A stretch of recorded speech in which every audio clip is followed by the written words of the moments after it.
Новое радио.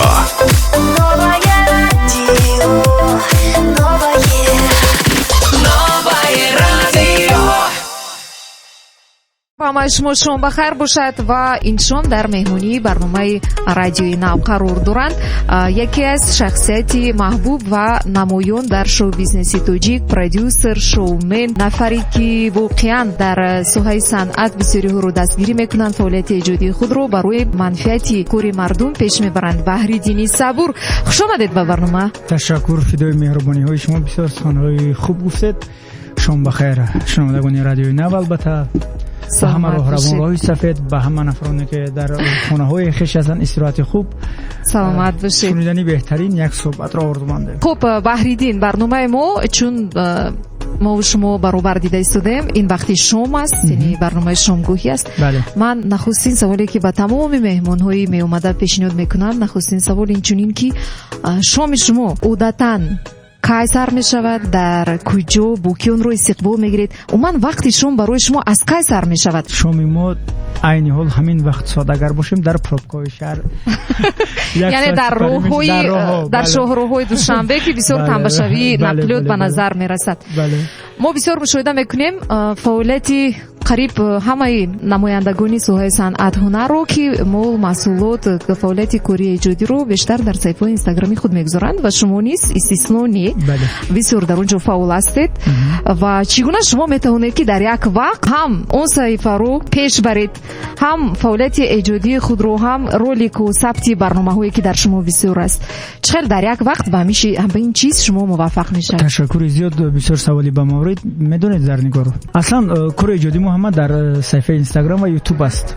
کانال پشسف ما هر موادی که اومده میکنیم، هر یک فیلم است، رولیک است، خواه نباشه چیزی که کار ایجادی که نباشد، همه رو در صفحه خود استفاده میبریم. به همین خاطر هر چیزی که میکنیم، هر کار ایجادی که میکنیم برای صفحه اینستاگرام و صفحه یوتیوب است، کانال یوتیوب. برای مرد فکر میکنم، چون بسیاری ها چون این فکر میکنن که نسبت به جنسی زن، برای مرد زود و خیلی خوب و استوار موقع خود رو در ساحه شو بیزنس پیدا کردن دشوارتر است میگن نسبت به بونو. شما این رو در چی میبینید؟ این واقعا حقیقت دارد؟ از کدام جهت؟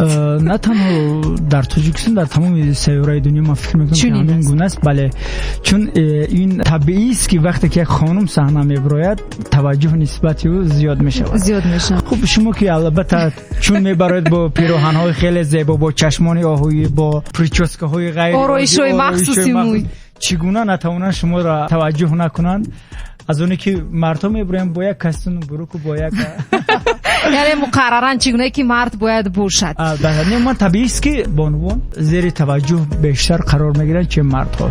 ها، درست خیلی کردید. و چه خیلی شد که مثلا شما وقتی که قدم‌های اولین رو به همین ساحه گذاشتید، چگونه بود آغاز کارتون؟ مشکل بود یا دستگیری‌ها بود؟ چه خیلی بود که اومد مخصوصا همین ساحه رو نوبس از اون که بسیار مشکلی سخت دارد شما پیش گرفته توانستید و تو جایی که ما میدونیم موفق نیست هستید؟ تشکر. اون کار البته به کمبودی به دشواری نمی‌شود. از چی آغاز کردید؟ نخستین من صنف 11 بودم که من همین چهاربینی‌های مکتبی شروع می‌کردم. از دوری مکتب خونی اشتراک می‌کردید؟ بله، در چهاربینی‌های مکتبی در لیسه می‌خوندم. اونجا همون چهاربینی فرنگی رو من پیش می‌بردم و بعداً اومدم با مؤسسه دولتی تلویزیونی سفینه از سال 2007 تا سال 2010.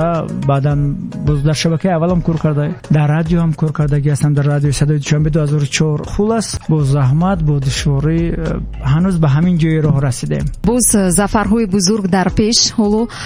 و از نگاه شما برای چی بسیار شخصیت‌های معروفی که مثلا وابسته بود فعالیت کاریشون با تلویزیون‌های گوناگونی دولتی کشور، امروزها بسیاری آنها در آنجا نیستند، چون خود شما نیز ترک کردید تلویزیون‌ها رو. سبب این رو شما در چی می‌بینید؟ من فکر میکنم در آزاداندیشی و یک اصلا ایجادکار باید آزاد باشد. اون برنامه‌ها، اون رولیک‌ها، اون فیلم‌هایی که ما میکنیم شاید قبول تلویزیون‌های دولتی نباشد، به همین خاطر ما اینها رو میتونیم که در سامانه‌های اجتماعی مختلف پخش کنیم. با فکر شما مشکل است کار کردن، چون شما باز در ساحه پرودیوسری نیست بسیار موقع خوب دارید با صنعتکاران، با نمایندگانی خیلی مشکل است. از کدام جهت؟ با اونها زبان یک کردن زبان یافتن خیلی مشکل است، چون هر یک هنرمند خصلت خود را دارد، نازکی خود را دارد، طبع و ذوق خود را دارد. اصلا با هنرمندان فعالیت کردن کاری آسان است، راست کرد خیلی دشوار است. برای چی شد روی راست میگویند بحریدینی صبور؟ برای اینکه چون چند لحظه پیش قید کردن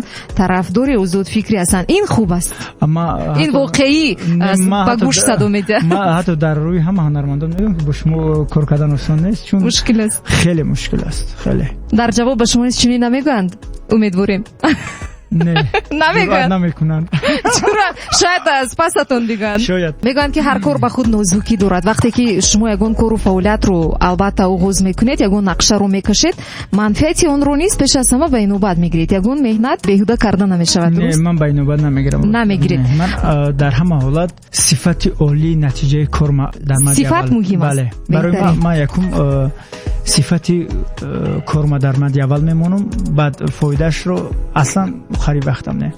البته که صفت عالی ما یه وقت نه وقت فایده می آورده است، به همین معنی. بله، وقتی که شما با یگان هنرمند همکاری رو آغاز میکنید همچون پرودیوسر، بیشتر از روی کدام پرینسیپو شما میتوانید که همچون پرودیوسر با یک نفر معین کار کنید؟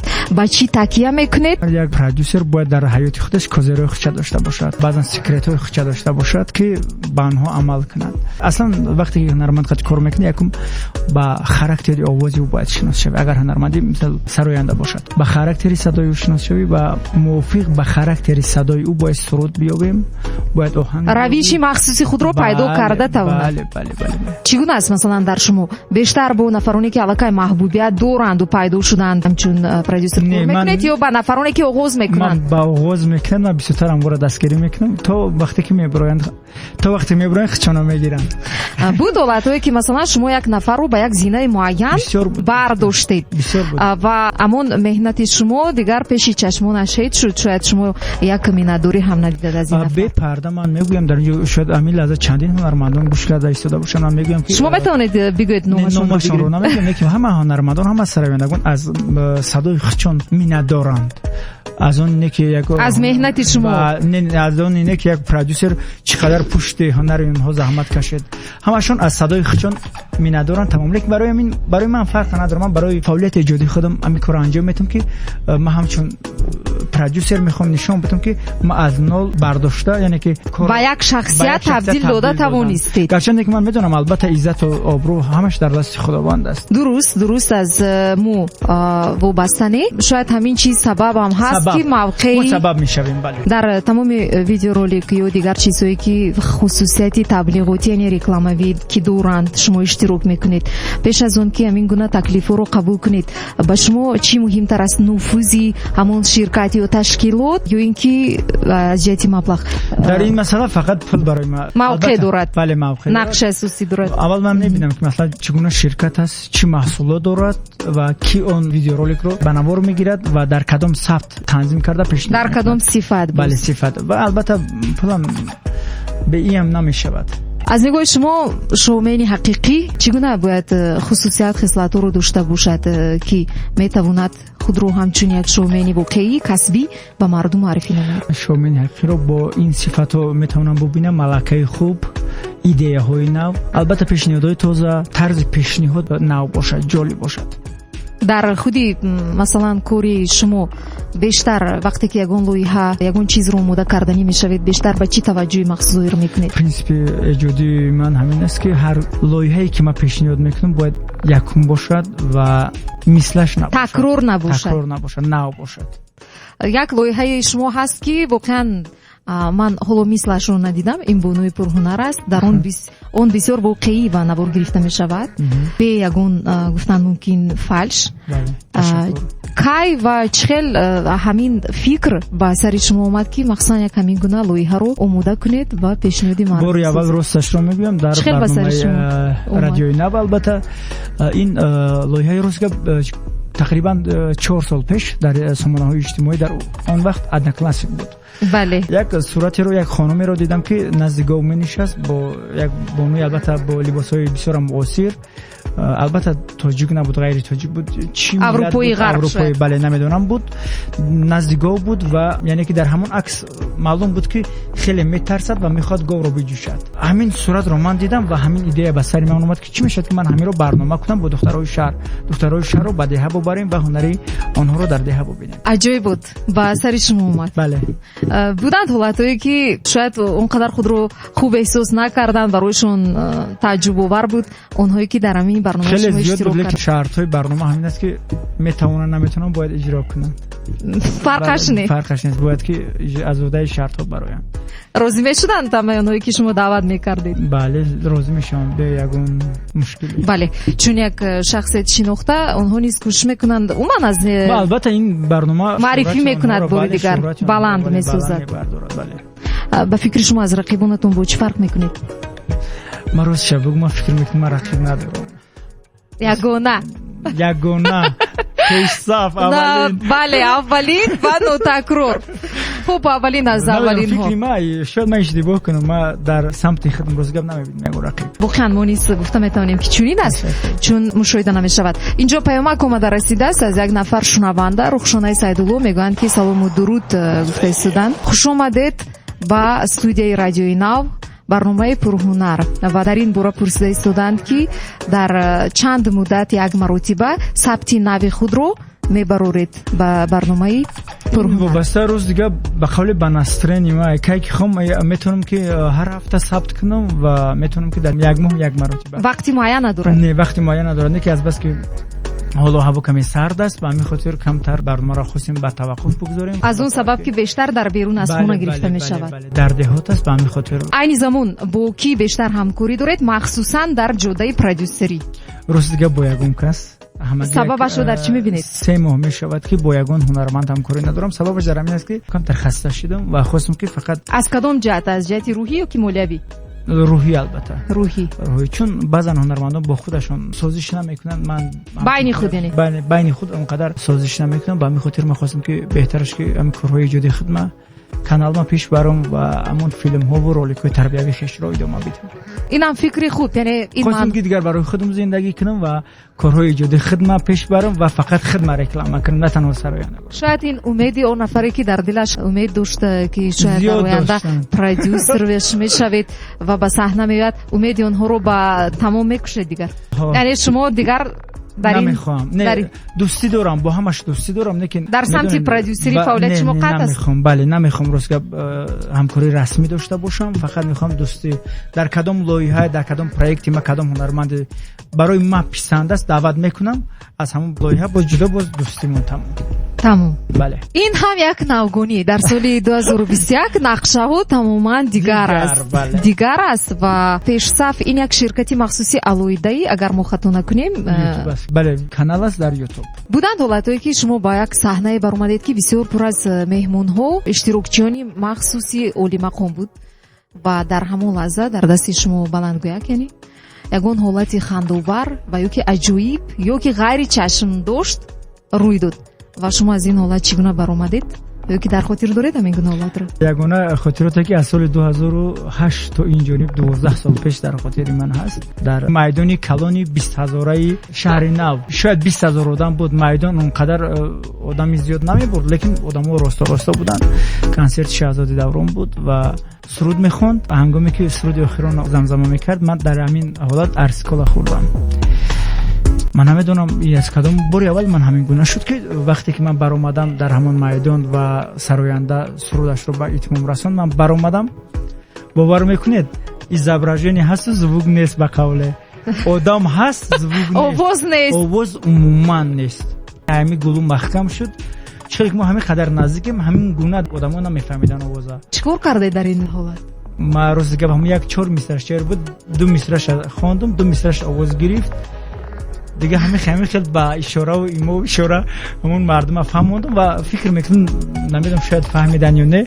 همون 4 مصرع شعر خواندم، باز پس گشتم پشت صحنه با فکر شما این تاثیر خودی همون نوشیدنی بود؟ نوشاکی گازی بود. بله. باری اول و از همون سال است من نوشاکی گازی عموما استفاده نمی‌کنم. مخصوصا در وقتی پیش از بر اومد یا کی بعد عموما نوشاکی گازی عموما استعمال نمی‌کنم. مگر یگان حالتی باشه که دیگر هیچ گونه نوشاکی نباشد از مجبوری شاید. نوشاکی دوست داشته شما کدوم است؟ سوکی سبزی. اوه شربت انتخابی خوب است چون یگان ضرر نیست ندارد. فایده‌اش خیلی زیاد است. مخصوصا با جگر با دل و چون از میوه ها اومده می شود. از مصلحت بحریدین حتما استفاده برید. با جگر فایده دارد. این از چی سبب چنین میگوید؟ شاید یگان سبب دارد. جگر شما همش خوب است؟ شکر خوب است بهترین. در سال 2020 چی نقشه هایی بود که شما میخواستید و توانستید اون رو عملی کنید؟ سال 2020 با وجود تمام مشکلی هایش سال خوب بود خدا را شکر و روزی که هر نقشه و نیتی داشتم عملی شد. فقط یگانه نقشه این بود که خواستم روز 31 دکبر فیلم نوام رو رونمایی نمایم یعنی پریمیر کنم فرصت نشد. همین گونه دیگر همه در حالت خود در موقع خود انجام یافت در سال 2020. باز یک چیزی که ما میخوایم بفهمیم چون در شما همین گونه رولیک یا که گویم فیلم های کوتاه مدتی تربیوی بسیار هستند. وقتی که شما نقشه میکشید اون رو ثبت کنید از روی کدوم پرینسیپ و چگونه انتخاب میکنید جنسی لطیف رو برای اشتراک در همون فیلم ها یا رولیک های مخصوص؟ البته وابسته به همون قهرمانی که باید در همون نقش ببازد از روی همون قهرمان ما انتخاب میکنیم نقش‌آفر رو و میبینیم که خود پیشنهاد میکنه یا شما خودم انتخاب میکنم؟ انتخاب میکنید. قانع کننده است میشه. من فکر میکنم که کم اشتباه سخت کار میکنید. بله. شاید بونها. بله. تو کم بودی ها برطرف شود. در لحظه مشکل وقتی که به نظرتون میتوبد که همه دنیا دیگر برایتون توریک است بسیار خسته شدید در همین لحظه ها دوباره برای روحان شما رو با پا راست داشتن و به سمت پیش حرکت کردن و شما روحان کی و یا چی مدد میکند کی دوستانم راست گپ هستن دوستان بسیار جونی که و در همین سال 2020 هم بود همین گونه حالتی که من بهت حالتی روحی بهت خوب نبود بعد از فوت پدرم خیلی در یک حالتی نمیدونم چگونه گویا که انجام عمری من بود همین گونه گویا که یک پیوله سالم رو شکستند و دوباره باید برقرار شد. برقرار برای من حتی برقرار شدن اون گونه دشوار بود که من بعد از 2 ماه 3 ماه حتی به خود آمدم و اینم باشد با کمک و دستگیری و روحی دوستانم که مرا همیشه میگفتن که من فکر میکردم پایان عمر است و میگفتن که نه زندگی ادامه دارد باید برخیسته باید مقصد بازم فعالیت جدی رو ادامه بدهی. این خوب است داشتن دوستانی اصیل که در حالتهای مشکل با شما هستند و بگذار صفی اونها کم مباشد. تشکر. بحریدین وقتی که شما این سوها رو در آغاز انتخاب کردید نگاهی اهل و عائله شما پدر و مادر شما چگونه بود؟ من بغیر از شما در این سوها از اولاد شما نفری هست؟ از اولاد ما یگان نفری غیر شما یگانه بله. عجیب. چقدر قبول کرده بودن؟ از روز اول بسیار خوب قبول کردن و لحظه‌ای که من در مقصد شبکه تلویزیونی سفینه فعالیت می‌کردم روی نوار می‌آمدم و روی افیر می‌آمدم و در شبکه اولم بود بسیار خوشحالانه قبول می‌کردن و تا همون لحظه‌های آخرین حیاتشون مرا به حد دستگیری کردن و خیلی خوب قبول میکردن. و از یک جهت گفتن ممکن است که سازنده بسیار یک شخصیتوی شناخته سوهای صنعت هستید. اگر در آینده یکی از فرزندان شما گوید که روی صنعت رو پیش میگیرد شما نمیخوام روزی نیستم نمیخواید برای چی؟ قریب همگان هم خیلی میگن من نمیخوام گون رانچو و اون عذابایی که من در این سوها کشیدم فرزندی من نمیخوام که همین گونه بسیار مشکل است. خیلی مشکل است و لیکن بعضا من مثال یگان طبیب رو میپرسم که تو میخوای که فرزندت طبیب شود آنها نیز نمیگن یا که مثال یگان استوی کندکار رو میپرسیم نمیگوید یا که دوزنده هم میگوید نمیخوام که از این برمیاد که تمام جبهه های انسانیت به دشواری نمیشده مشکلی های خودش رو دارد خود رو داشته است. بله. و شما میخواهید که بگذار در دیگر سوها از کشیدن در سوهای شما نه رانچوی که من کشیدم من میخوام فرزندی من از این رانچو مگر خوب نیست که مثلا در آینده چون شما ما خوب میدونیم که حیات موقتی است همه ما شما مهمون هستیم و فرزند نشونی پدر است. وقتی در آینده اگر مثلا فرزند شما کسب شما رو پیش برد این یک یادآوری باز از شما است برای تمام مردم که هنری شما رو میپسندن. این با شما درست است، لیکن حاضر من یک پسر بچه دارم، امگی 4 سال دارد. به هر حال من فکر میکنم که اختیار در دست خود است و در حالی که نسل نو رو هیچگاه از یگان رو غیر خواهشش مجبور کرده نمیشود. اصلا من نمیخوام، لیکن اگر ذوق و رغبت و مایلی سخت داشته باشد بله خیر خودش انتخاب کند. از نگاه شما دوست حقیقی کیست؟ چیست؟ و من شما داره دوستانی که با پرگی باور میکنید بعضن سیر دل خود رو با اونها خود رو سبوک قلا خیلی خوب احساس میکنید؟ حسن همین گونه خیلی خیلی کم است و دوست حقیقی همون است که دوستی خالصانه است، نه برای پول، نه برای مال، نه برای ثروت، دوستی بی غرض داشته باشه، بی غرض و خالصانه به یگان مقصد. بله دارم، خدا را شکر این گونه دوستی را من فقط در همین خالصانه مناسبت میبینم، نه برای چیزی، نه برای کسی، نه برای چی. بود خیانت دوست برای شما و شما همین گونه حالت رو بخشیده میتوانید یا که از همین دوره رو اثر گذاروندن برای شما دشوار است؟ خیلی زیاد بود دوستانی که در پشت من خنجر زدن، لیکن همش حوالش به خدا میسپارم و از این خنجرزنی ها، از این پیشپایی ها دادن ها انسان میدونید باز کاملتر میشود و قوی تر میشود، بزرگتر میشود روحان، لیکن باوری بد کم میشود. چگونه خصلت رو در آدمون میپسندید؟ پیش از همه بسیار دوست می‌دارم که آدم‌ها صمیمی باشن و یک روی باشن. مهمتر از همه دوست می‌دارم انسان‌ها یک روی باشن. نمی‌خوام که انسان‌ها با اطرافیانشون نقاب پوشیده صحبت کنند، چون امروز که خیلی زیاد وقتی که با یک نفر صحبت می‌کنیم آنگونه قطعی صحبت می‌کند که و در اصل از نگاه‌های و از تبسم‌های و از احساس می‌شود، چشمانش احساس می‌شود که همون سخت است و دروغ می‌گوید. همین چیز رو خیلی نمی‌پسندم. واقعاً چشم چیزی که بود فریب کردن نمی‌شود. در حقیقت دروغ می‌گوید؟ راستی گپ خیلی خیلی کم. در کدام مورد از نگاه شما دروغ؟ فقط در یک مورد که بعضا در همین تنبه‌هایی که در شهر میشه در یگان راه رفته استم همون راه رو کوتاه‌تر میگویم، میگم که در کجا هستی. اگر مثال در مرکز باشم با منفعتی کار باشه، بله مثال به سمت زرافشان رفتنی باشم میگم که در محله 80 است. پیش از اون که شما به برنامه بیایید البته ما تلفنی هم صحبت شدیم و گفتید که بسیار نزدیک هستید. راستش گفتم. راست گفتید؟ بله یک ایستگاه اون طرف بودم، راستش رو گفتم. دروغ آخرین کی بود؟ یاد ندارم راست. یاد نداری. فعالیت کاری شما و یک ساحه هست که شاید توجه نظری جنسی لطیف بسیار باشد. شده سوالاتی که مثلا شما با نفر مناسبتی الهیده نیست داشتید؟ نه راستی نداشتید. میخندید برای چی؟ برای که نبودم این چیز. برای همین بهترین در سال 2027 شما چگونه نقشه دارید؟ خدا را شکر که به این سال هم رسیدیم و بله این مهم. یگانه نقشه این است که در سال 2021 اولین فیلم تربیوی من روز شنبه خدا خواهد پیشنهاد هواداران میشود. ما قبلا شما رو با بر اومدن فیلمی کوتاه مدتی شما فیلمی نوی که پیشنهاد کردنی هستید مبارک بود میگیم. مبارک شود. این نخستین مسئول ایجادی شما است. با فکرم در سال نو زرنگار دوست می‌دارم که هر کاری که انجام میدم اصلا پیشکی یگان بار در یگان کارم نگفتم که من همین کارو آینده میکنم. پورا آماده میشد فقط پیشنهاد میدم. پیش از تیار شده بر اومدن نمیگویم. پورا تیار. این خوب است. اصلا نقشه رو نمیگم تعریض میشه. از این پای بردن ممکن است که در سال 2021 بسیار سورپرایز رو بتونید که از بحرиддини Сабур انتظار شوید. ما پیش از همه شما رو برای اون که وقتی بسیار قیمت خود رو در یاد نداشته و برنامه شما حاضر شدید ایثار منتداری و تشکر بیان میکنم.